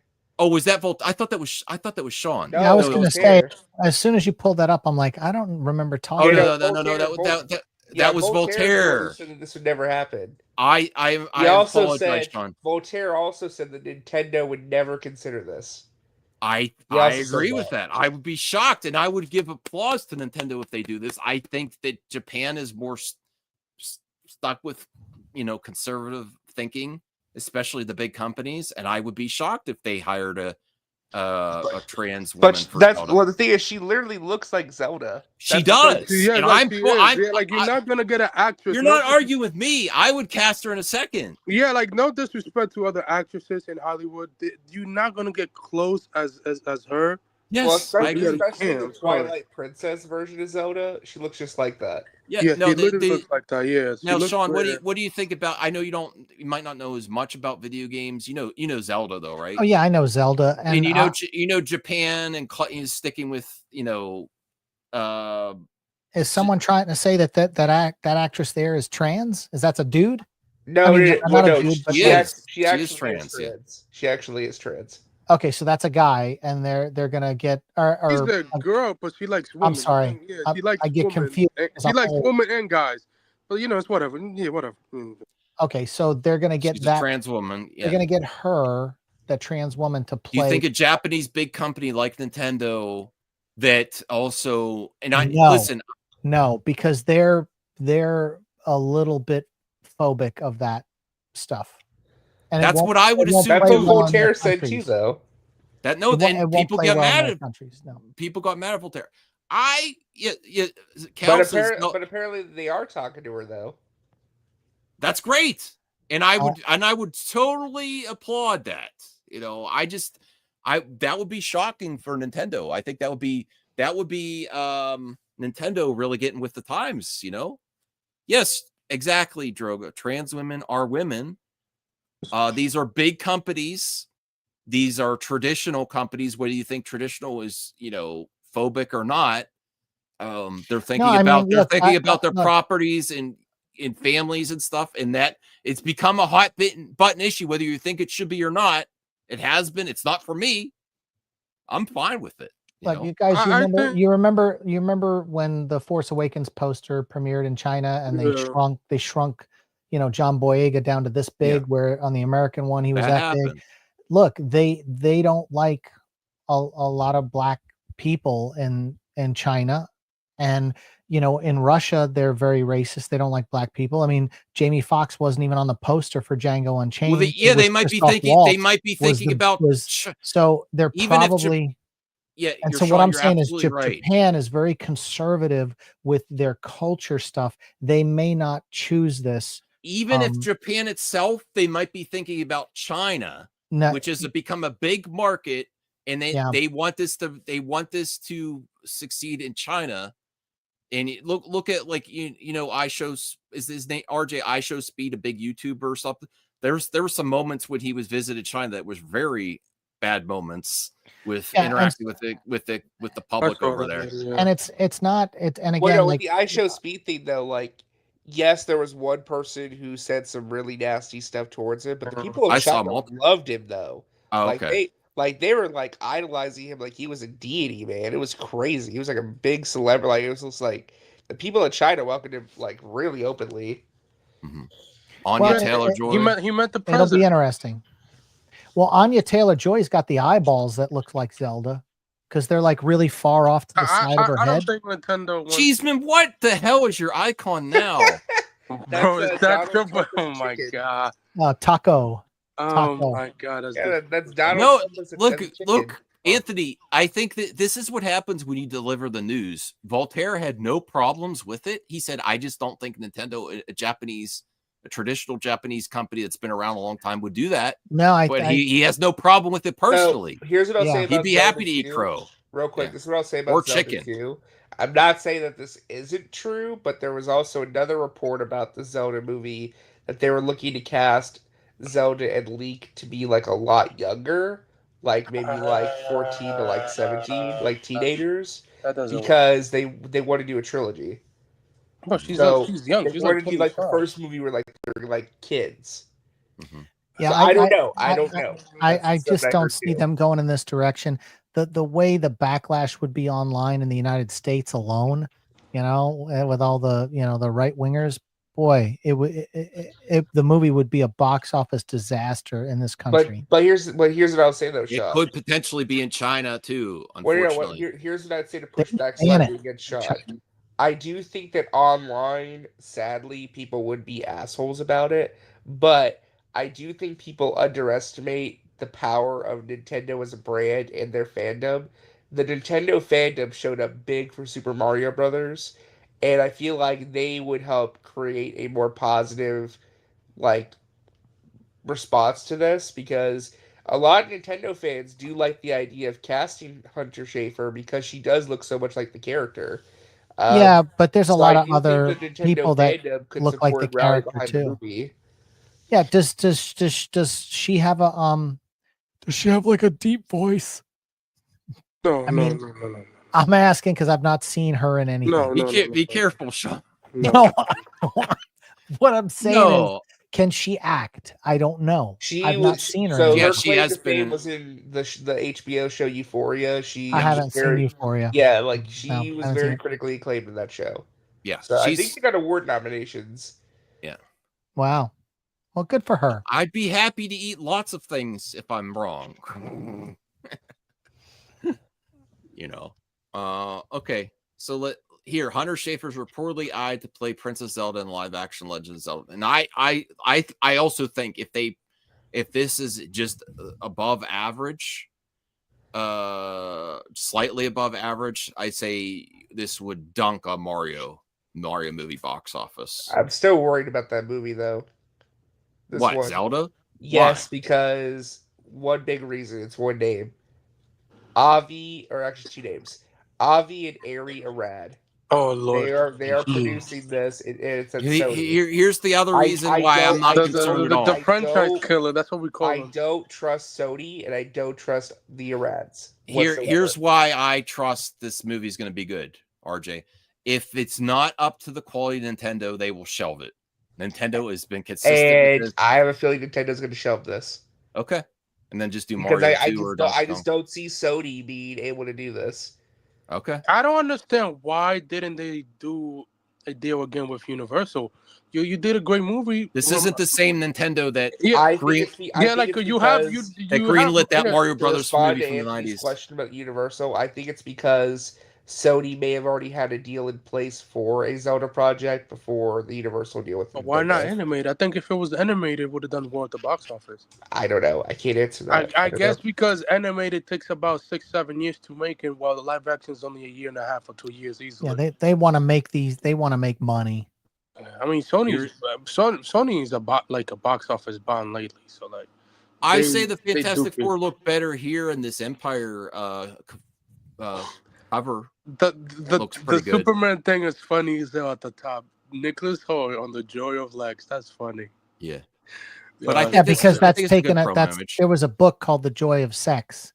Yeah, and that's where that's they're being silly about the Yeah, headline. that's a funny pun. But look at the next cover though, Max. That's the one you got to look at. That with the Galactus. I think I saw. Did Empire magazine do a Superman cover yet? Nope, not yet. Probably. Oh, next week, yeah. really? Yeah, it's weird because usually isn't that weird?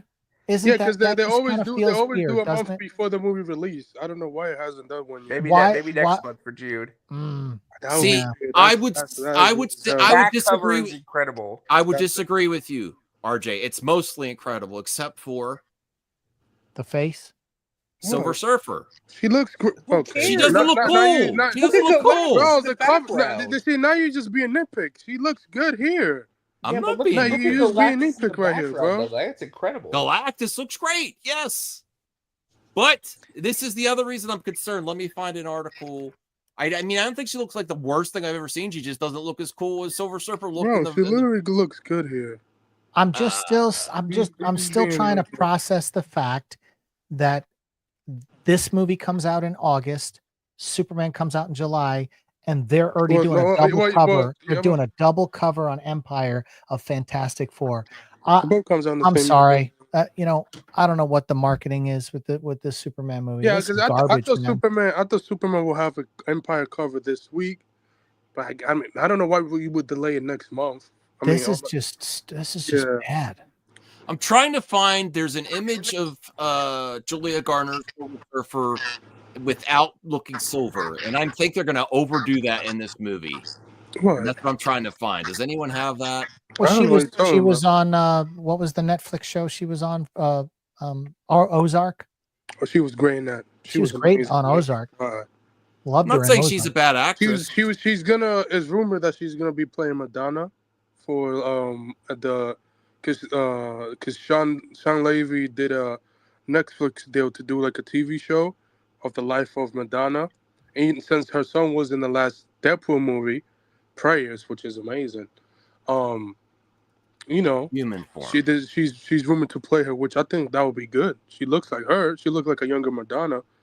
And she's gonna get killed in this one. Yeah, like she's not Fantastic gonna survive. Four. She won't survive this whole thing. Gets wiped, and then they go into another warp. Yeah, and they then go show up at the end of Thunderbolts. They go to the MCU timeline. It's like it doesn't matter. Like everyone getting upset about her as the silver. It's just stupid. Yeah, like looks fine. It'll be fine. Yeah, I'm just shocked that these covers are before the Superman cover. Like I don't. Yeah, like I thought because Superman comes out July 11th after, yeah. And this comes out, and then this comes out August 7th. No, at almost like the 25th of July. I'm just blown away, man. Yeah, like hopefully when they do the Empire cover for Superman, have Lois Lane and Superman, and maybe you could have Lex at the background. Oh, let me find a better picture there. I just you're talking about that? That's probably like a flashback scene. I guess Superman won't be getting a cover. What is not? Because I looked at the date for the Fantastic Four magazine. It is dated as their July 2025 magazine for the month. Oh my god! I did not get one. So I guess it's not getting one. That's crazy. I ain't gonna lie. That's crazy. That's crazy. That's insane. That's insane. I ain't gonna lie. I guess maybe they can do a different. Maybe they could do Entertainment Weekly, or they could do another magazine like Yeah, Total that's Film. that. Well, yeah, Entertainment Weekly probably. I probably. Well, Entertainment Weekly doesn't do the magazine anymore, but they still do the cover stories and They stuff. do cover online and they release it on Twitter. Oh, that's really good marketing. Here, Oh, this is what I'm afraid of with Shabala. Shala Ball. Shala Balls. I think you're gonna. This is the most. I think you're gonna get a lot more of her in this form in Fantastic Four. Well, there's a flashback scene. We don't know. We don't know that. Bro, By the way, her and Johnny Storm have a little connection in this movie. I mean, that's like the same thing happened in the comics. Like, I'm not surprised. Okay, good. That sounds great. But this is what Anthony says this is just going to be before she's turned silver. Yeah, like it's a flashback scene. You have to tell a flashback scene of how she became. I feel like the current day MCU when she lands, or she'll be surfing in silver, and then she'll land and interact with the Fantastic Four.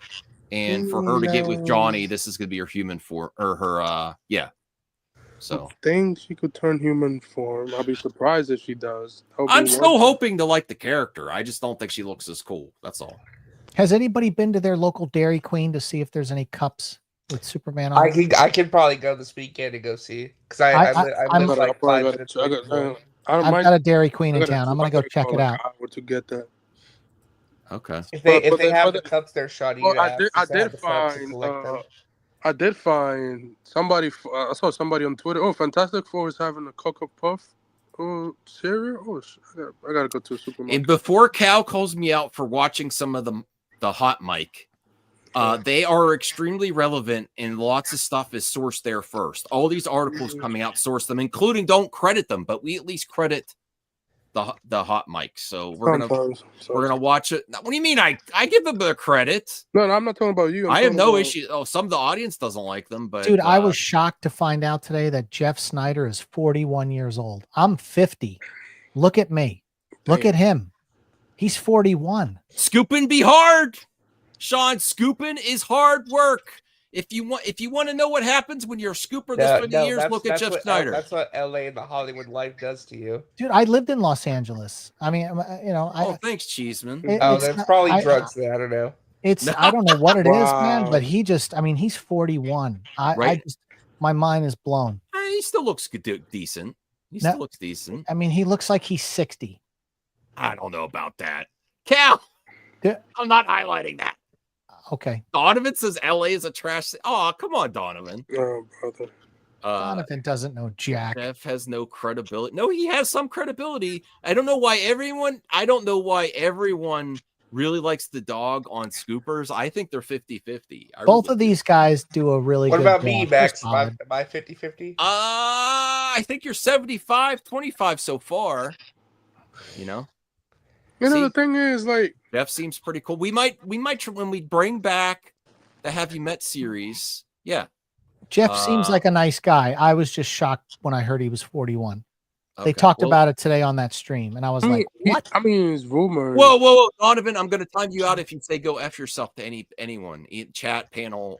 That's your last warning. If don't say that, chill out, man. Jesus Christ. Yeah, I don't want to have to ban you, or I hate banning people, but come on. Was I praising him? I said he looked like he was 60 and he's 41. Is that praising someone? I'm just kind of thrown off by that, but that's okay. All right, let's hear what the hot mic has to say about DC. A good couple. So yeah, I agree. I don't really know the comics or any of the characters or any of that stuff. If you have any good timestamps, let me know. She would be great. I think she's an amazing actress. So yeah, I agree. Also known as Starfire. Thank you, Resident. Thank you to the source on that one. I appreciate it. Thank you. Thank you guys. Whoever sent it in the chat. Thank you. Well, speaking of DC, let's not leave DC just yet, Jeff. We've got almost 800 people watching us. Yeah. So they were talking about the Lantern Show got a new cast announcement right there. Oh, that's just Laura Linney. Yeah. Laura Linney. I know about that. The cast of Yeah, that's cool. I like Laura Linney. I love Laura Linney. Oh, can you go back by 10 seconds? Could she sit anywhere she wants to? Yes, she could. Absolutely. Dude, there was a great movie called Primal Fear, which was with Ed Norton and Richard Gere, and it was the first movie I ever saw her in. Oh my God. Oof. She was Isaac, I would say whether you like it or whether James Gunn likes it or not, scooping is a business, and I would put my percentage 50-50. I think they get a lot of things right. Can you go back by when they bring up my chat? You just want them to show your. Okay. No, because I could have sworn Roka thanked me for sourcing the scoop. But we do have to watch you being thanked. Okay. As far as Marvel goes, DC goes, Star Wars goes, whatever it may be, as the show starts in 10 minutes. And so someone actually responded. They said, yeah, I actually do have a little something on DC. Now, normally this stuff would go in the newsletter, right? But, I was like, I don't need to do that for the newsletter. We'll have a little fun on the hot mic this time. Okay. But you guys should all still subscribe to the newsletter because there is another scoop that I have for tonight. Okay, so this is for Lanterns. Okay. There's been an addition to Lanterns. She is a 3-time Oscar nominee. Ooh. And a 4-time Emmy winner. Okay. I don't know what John the role Blue. is, but you can welcome to the DC universe Miss Laura Linney. Whoa. That's a good cast. Laura Linney has joined Lanterns, I am told. Laura Linney will soon be seen. Actually, she's directing 2 episodes of Black Rabbit. Not Lanterns. I'm saying I was reading like the shows that she's got coming up, and it's listed as Black Rabbit, which is the new Jude Law, Jason Bateman Netflix show. But she's actually directing that show. She's not on there, so that must be the Ozark John ready. Get Bateman, right? Tell John. He let me on what else show she has. She before. doesn't really have. She doesn't have Put him anything. on for the She's not, Have You Met doesn't have any series. movies or TV like awaiting release. Actually, she was probably just been busy directing for Black Rabbit. So. It's the return of Laura Linney, the return of her to television as well. She's a fantastic actress. I've always loved Laura Linney ever since. You know what my favorite Laura Linney movie is? We are literally watching this just to see Archie's shout out. That's early. That's a late 90s, something like that. She's early. Mid 90s. She's great in that opposite Richard Gere and Sexy as Hell. I've always had a thing for her. But she's been nominated for You Can Count on Me, for The Savages. Remember that movie? Yes, of course. And can you name the other movie, Mr. Schmodown? I want to hear the tea on the rest of the supporting actress. Oh shit. The other 2 were leads. I haven't been to the show in Kinsey. a while. He's doing some Kinsey, right? Can you believe that movie got Oscar nominations? Right, with Liam Neeson. That's right. Yeah, so there you have it. We really didn't need to go back, RJ. I'm calling you out, bro. That's awesome. I'm with you. I love her as an actress. I've always been a fan of hers. My first was You Can Count on Me. I remember watching Primal Fear, but not necessarily her standing out. That was more obviously Edward Norton. But it wasn't until You Can Count on Me with her and Ruffalo that I was like, always skip ahead by like an actress I need to be watching for stuff going forward. Now we got to see your comment. Hosts Masterpiece Theater on occasion as well. She's always great at doing that as well. So very good, and she's a great interview. If you ever watch her on any of the interviews, she's so funny. And of course, I haven't watched her show in a while. So, okay, so she's joining Lanterns. That's another actress of like real weight and experience, and as you said, nomination. So you're bringing in yet another strong actress to be a part of this Lanterns. After this, we talk about Superman. It's really cool. I love that idea. What do you think? You have no idea what she's playing or anything like that. I mean, she'd make like a good cop. It's a cop show, right? She's like a good like small town sheriff or something. But I felt like that role was already taken. So yeah, I have no idea. Maybe she will be part of the Lantern. Whatever the hell they call it. No, I think she's going to be the love interest to Household. Could you see her being the person because they're the same age? Earth? I don't know. I know, because I think that's the elders of Oa, those old guys. They're the ones who send the Green Lanterns to the different sections of the galaxy. Listen. Here's where I'm gonna correct you, Cheeseman. Just because people liked Sinners does not mean that the test screenings weren't mixed. I don't know why people are they do things at test screenings. Sometimes things change before wide release. They see what works, and they might have done a test screening for an audience that might not normally want to see Sinners.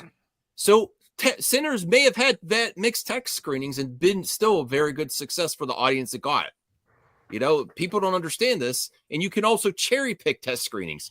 I remember when I was on YouTube and when Doomcock was saying test screenings happen, people were like, test screenings don't happen. They do happen, but you could cherry pick things that you want on either side. Either side writes articles. And I will tell you this, I don't think they were wrong about Sinners having mixed reactions. I think some people might, depending on the audience they got for test screenings, very easily could have had mixed reactions. Go ahead. Anyone else want to add to that?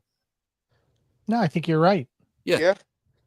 It's very. I would probably assume that it's very rare that the test screenings across the board, everyone's extremely positive all the way through test screenings. No, they wouldn't do them.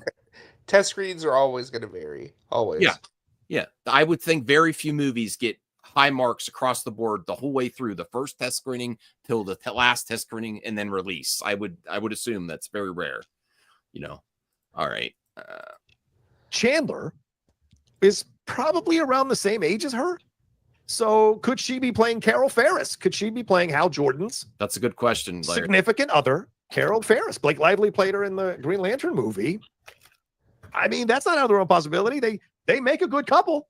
So yeah, I agree. I don't really know the comics or any of the characters or any of that stuff, but she would be great. I think she's an amazing actress. So yeah, I agree. Also known as Starfire. Thank you, Thank you to the source on that one. I appreciate it. Thank you to the source. Yeah, thank you guys. Whoever sent it in to Jeff. Thank you.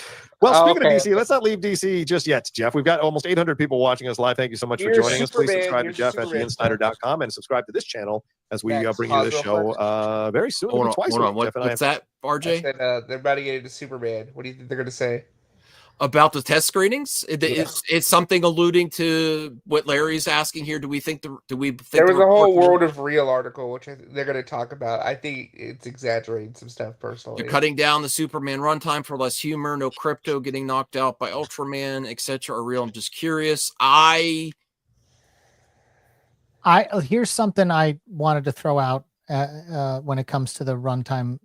If in fact it is cut down to 2 hours, it's because if it's 2.5 or like pushes 3, then you only get 4 shows a day. If it's a 2-hour movie, you get 5 shows a day. They might be trying to maximize as many, like that one extra show makes the difference on the opening weekend. They want that.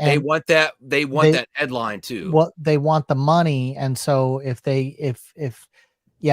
so this might be a money play if they cut out that much of the film. And I will say one of the strengths that James Gunn might have over Zack Snyder is he's more susceptible to cutting and editing than look, one of my weaknesses, look at tape hunters. I love doing tape hunters. I'm not a good editor. I don't think Zack Snyder is a good editor on stuff he wants in the movie either. I think James Gunn might be. James Gunn might be more susceptible to editing stuff right before release to give that little extra punch, little extra punch, get a little bit more box office. And the executives always want most of the time want a shorter movie, unless it's the Avengers, So from what I was told at least, the changes that were made were not huge changes. It was really just about trimming some stuff down, like trimming some scenes down, cleaning up because they're in the cleanup phase. They may have removed a couple of jokes from the movie. Yeah, I'm sure they did. They probably removed, but it was really just about trimming some stuff down. Jokey jokes, man. Get rid of the jokey jokes. They had too many. Listen, I don't. When people gun nuts get upset when people say jokey jokes, but just to keep same energy, people say, "Oh, dark and brooding" with Zack Snyder. There's a vibe. It's slow motion. There's things that they both do. Go ahead, RJ. I was gonna say there's about 10 minutes of deleted scenes that I'm aware of that would be on the special features. So far, they really only cut about 10 minutes from the movie. And I do feel like James Gunn is one of those creatives that says the movie that's released is my cut, director's cut. Whereas people like Zack Snyder, I have a director's cut ready, and I love that about Zack. But I do feel like James is one of those creatives that's whatever's released is my definitive cut. So I don't foresee there being a James Gunn cut, the Gunn cut of Superman. Although I'd be up for it. And I will say this, when it comes to test screenings too, just you have to also take them with a grain of salt. And I was sitting next to Mel Gibson when he got the test screening results for his wife's movie that she directed, Father Stew with Mark Wahlberg, and it scored the highest ever score at Sony Pictures for a motion picture ever. It was through the roof, and the movie flopped at the box office. Mm-hmm. So you have to you just don't know how the audience will truly react to something. So, Superman may be a good movie. It could suck. We don't know. Yeah. That's all I'm saying. Let me get to the, I'll go. All right, so let me get to Larry's super chat. Thank you so much for supporting the show, Larry. Larry, if you're available for the mic drop tomorrow night, we're going to have a great time. Did you guys hear that Funko Pop's spoiling something about Superman this is a spoiler warning in case you don't want to know. I think he's talking about the Ultraman. Oh, that's his kid. Yeah. Yes. It's not mind-blowing spoiler, but still weird. The kids won't know, I guess. I thought everyone knew that already, though. Yeah, it's kind of that was his kid. Well, no, so this is something I kind of teased earlier that I deleted. Thank you, Larry. I didn't want to spoil the movie, but I guess spoiler warning. There is a connection between the Hammer of Baravia, the guy in the metal suit with the heat vision, and the character of Ultraman. What that connection is, I will not say, but there is a connection between the two characters. Well, I would say Ultraman, because he is the opposite of Superman, so he needs to be in pitch black to have his strength. So that's why he's in the black suit. And then if he's in the Bavarian or whatever they're calling him, the Bavarian cream pie suit, he's also being completely covered, which is on point for all of these costumes that James Gunn comes up with, that cover up all the superhero people with so much gack that they don't even look like the superheroes. But anyway, that's just me. All right, well, let's get to this because I want to end before 2 hours, and I wanted to do at least like 2 mailbag questions. So let's see what Broca and Snyder say about the Superman test screenings. They hammer out the details on that, but that is the plan. Hot mic twice a week. That's the plan. But let's talk about this, man. Superman. World of Real did a breakdown on some of the stuff. Let's hearing about Superman going on behind the scenes. Jeff, you and I have kind of talked about some of this stuff, but there's some new things that I found in this report from his. I'm gonna read it real quick. What Jordan wrote here. It says tensions are high at Warner Brothers, where CEO David Zaslav and DC Studios head James Gunn and Peter Safran are scrutinizing every frame to avoid another franchise misfire. Sources close to the production say the film. And I keep saying this is not the different Warner Brothers. This is the same old Warner Brothers. Everyone's like, oh, Zaslav now. They're going to let James Gunn. If this does not meet what their expectations are, they're putting the finger in the batter. And even Aaron Fisher said, let James Gunn do what he's going to do. Even his bias and objectivity is completely out the window. I still like him. He killed the kaiju. I know, kill the kaiju. But he even said, let James Gunn don't mess with his vision. They might be with his vision, though. You don't know. They're not. RJ, I will say this. I'm not saying they are. He's the CEO. I am saying you don't know what's going on behind the scenes with people above James Gunn. I'm sure that they you don't know. They have a track record of this. Everybody at the studio is looking at this movie with this is where Gunn nuts have lost their minds. It's James Gunn. They're going to let him do whatever he wants because there's still the people above him. But I'm saying, hold on. What I'm saying, they may be asking him to do too many things to make adjustments. You don't know if everything was authentically from Gunn and from test screenings, or some were from executives above him. You do not know. What I'm trying to say is that they realize how important this movie is. Yes, everybody from the top down. So they're all getting feedback from everyone to make sure they have the perfect movie. Yes, I get that. I don't think Gunn is feeling pressured to change stuff. Why is the history of every single director that's worked at Warner Brothers before Gunn had executives micromanage their project, but they're not micromanaging. They're just giving feedback. That's it. That's a normal part of the process. This is still Warner Brothers. And if you really need to see any proof give that notes, and a lot of times they ignore them. This is part of the process. So. The studio is going to give notes. It's their movie too. Yeah, but Warner Brothers is going to Warner Brothers. The shit F's down the street. Those people. They've consistently done this. They did this to Tim Burton. They did this to Zack Snyder. They did this to Hamada when Hamada was in charge too. Still, when he's on his way out, they did it to Spaghetti, Muschetti, whatever. They screwed his movie up so bad. The Flash. Yes, and if you really need to think about Warner Brothers is still in charge of video games in NetherRealm. They've completely effed the new Mortal Kombat, and they really screwed that up. And remember, it was it's still sold well. James Wan was so pissed at and they ended it. Aquaman 2. They ended it because it was time to end the game. No, it was not time to end the game. Ed Boon had a whole 2 rounds of DLC. They had a 3rd round and another expansion planned. Why milk the game further? What do you mean milk the game? That was the plan. But why? Because they didn't meet the expectations. Mortal Kombat 11 only did 2 rounds of DLC. Listen, Mortal Kombat 1 has sold much better than a lot of the fighting games out right now, but it still underperformed what they wanted, so they canceled the 3rd expansion and DLC characters. Maybe you didn't need it. Which may have included Art the Clown. They were thinking about Art the Clown for the 3rd expansion. Okay, but you really they said make a new game. Can I just say that Corn Sweat looks so he looks so brooding.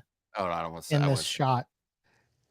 And they made Ed Boon make Mortal Kombat 1 after Mortal Kombat 11. Which, yes, that is true. They did force him to do that because they wanted multiverses, Yes, because they wanted the money. Yes, and Mortal Kombat sells better than Injustice, and look what it's done. It's hurt both franchises, and it's still Warner Brothers. Warner Brothers is going to Warner Brothers.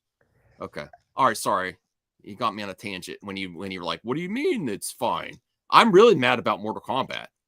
They completely. But that's not movies. Earlier test screens, as Jeff said already, triggering a cascade of changes.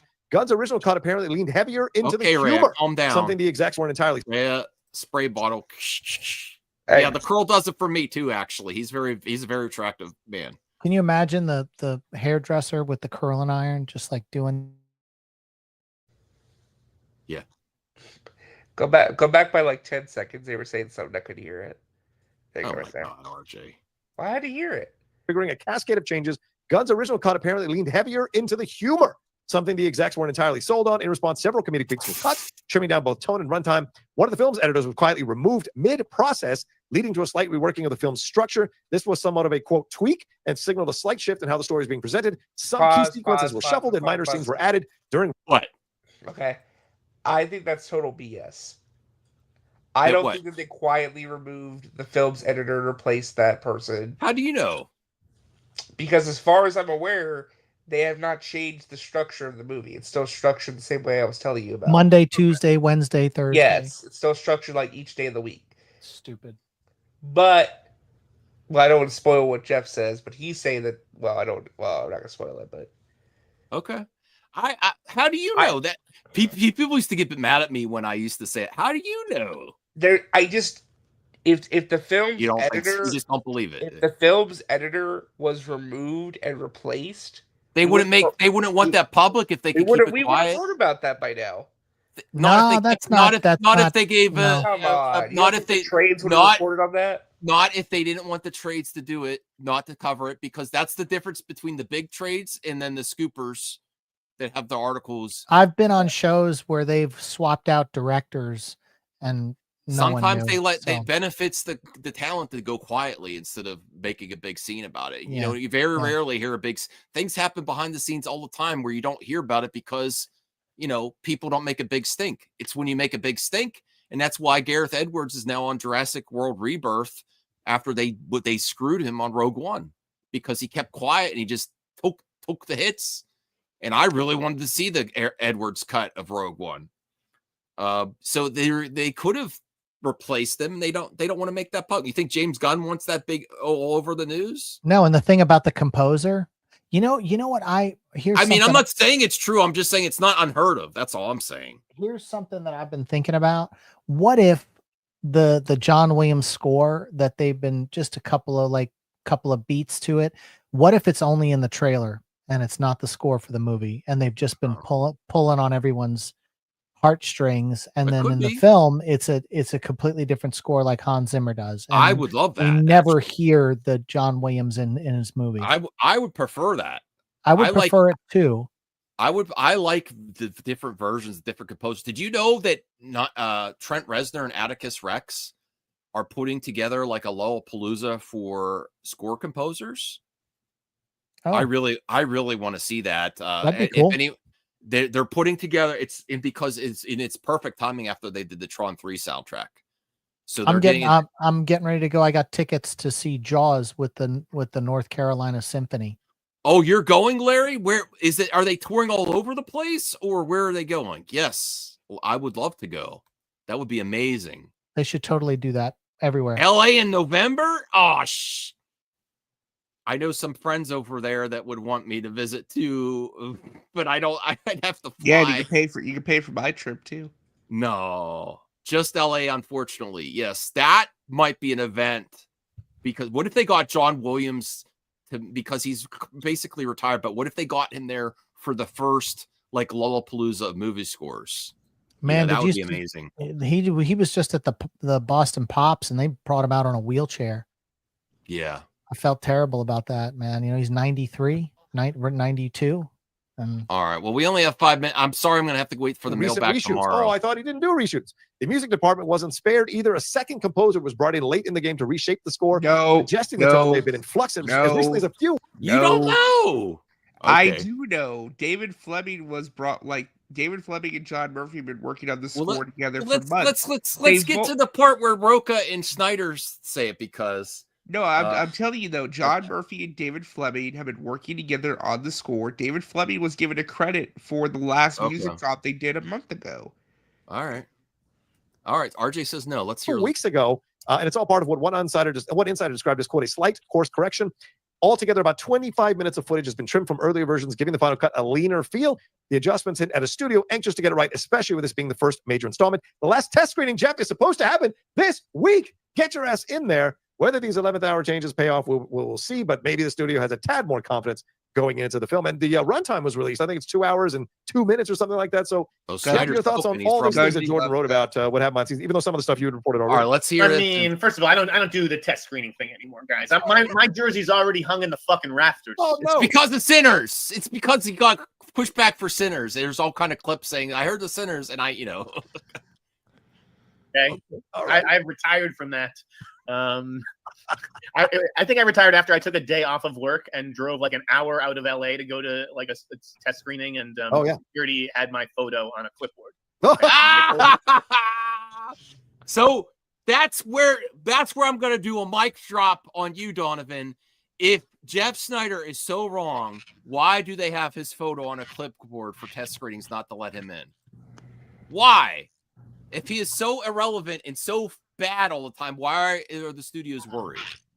That is to lend to the legitimate of I can't speak of scoopers. Legitimacy, yes, of scoopers. No, they wouldn't be concerned with him because he is going to make money off of it and put out articles. Yes. Okay. But all press is good press, right? So if it's bad press, get the fuck out of here. Let's go, guy. I've done it all. I will wait for this movie to come out. And as I encourage all of you to, that is like the thing that drives me nuts, right? Yeah. I mean, I get that the reason maybe some people read my newsletter or some people watch the show, or it's like they want to be told, or, and that goes across multiple aspects of life around the world. We're looking for answers. We're looking for people who either have all the answers or pretend to have all the answers. And we're looking for people to tell us what to think in a way. Yeah. Think what you want. We're just passing stuff forward. Yes. So don't be like, oh, Superman's gonna suck because someone at a test screening said it sucked. Like, right. First of all, it's a test screening. Like they are tinkering with things. They are restructuring things. Yep. With Superman specifically, I believe there was a days of the week thing. So it would start with like Monday. Oh, right, kind of like 7 did. Just like I always go back to 7. Good one, John. I was just gonna say 7. RJ was great. I'm told that's gone. Oh, so okay. It was things like that. Little RJ. So your stats would be the complete structure of the film if it's gone. So I told you guys about the days of the week thing. Yeah. A few months ago. Yeah. Or about a month and a half ago or something like that. He is saying that he's heard it's been removed. I have not heard that myself. I know Viewer Nod said that he hasn't heard that either. So I don't know. That would be a big structural change if they. As far as I'm aware, though, that is not changed. That's still the way the movie is structured. Let's give him but I don't know. Let's give him another minute. Things, not a huge thing. But I think it lent.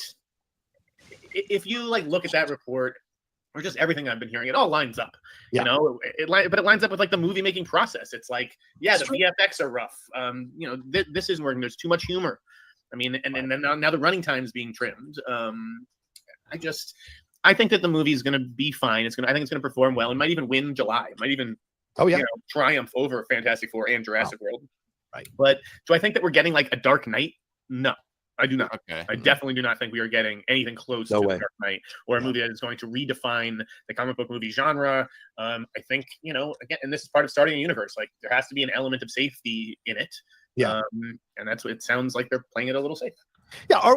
Listen, we should admit on our side, like we've been reporting some of the stuff. You've been talking about some of the things you're hearing from some of the screenings and some of the negative responses or mixed responses, shall we say, overall. So What are we're you just, doing? as Jeff said, Snyder, what the hell, Snyder? Get your Capri. Act like a man. Drink a coffee cup, not a Capri. I'll tell you what. I hope they that fix one. that weird giant CG hand when Corn Sweat goes, "Hey, look, eyes, look here." If you go back, that whole arm was put in. Like, it's not like the hand is all fat, swollen. Snyder, CGI. I'm calling you out. This is no bad. way to behave on a professional scooping show. Drinking a Capri Sun with what are you doing with your? That's a weird way to drink too. This shows where he was at when in elementary school. He was on the table by himself drinking a Capri Sun like that. I'm just kidding. I'm joking. And Donovan, I'm not reaching. If you go back and you watch the trailer and you look at him go, eyes up here, when he does this with his hand, it's a fake fat CGI hand and it's weird. And I just hope they fix it. All right. So Isaac sent in a super chat right at the end. Isaac, the biggest movie fan, $4.99. Thank you, Isaac. I appreciate the support. Go sub to Isaac. He just got 500 subs. Rhea, I'm short on time, but so if you'd be kind enough to provide the link to Isaac's channel, he just passed 500 subs. Maybe he can get monetized, Max, why can't you just be a DC fan and not choose sides? I am a DC fan. I am a Zack Snyder fan. I am a James Gunn fan. I am a fan of the verses. I am a fan of these big movie universes, and I criticize them. And I think people play softball for these big movie universes. I think they have a leg up and instant install base, and they get excused by the bubbles of their fandoms, and they shouldn't be. They should be criticized just like everything else. And I think the only way to make anything better is to constructive criticism there. And I do feel like Superman's going to do well, but I do also believe Snyder and Rocco that it's not like Dark Knight levels. I would have loved something like that. But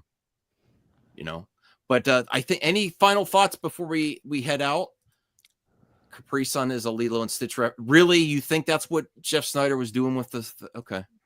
My thing, I'm still in shock over the Empire cover magazine. Like that, the fact that Superman's not on it. I'm just shocked. They fumbled the whole marketing on this thing. I think the marketing, I have been critical of the marketing. I think they've done great in May. I see the difference in May. I'm going to Dairy Queen tomorrow. I would love Dairy Queen Blizzard. Are you going to do a review of the Superman Blizzard? I will. Thank you. Let's give a hand to Sean, Anthony, and RJ. Thank you, Anthony, as well. I'm happy to have you back, and I got to end it so I get my clip outs. For sure. See you tomorrow, and I'll do the mailbag on the mic drop.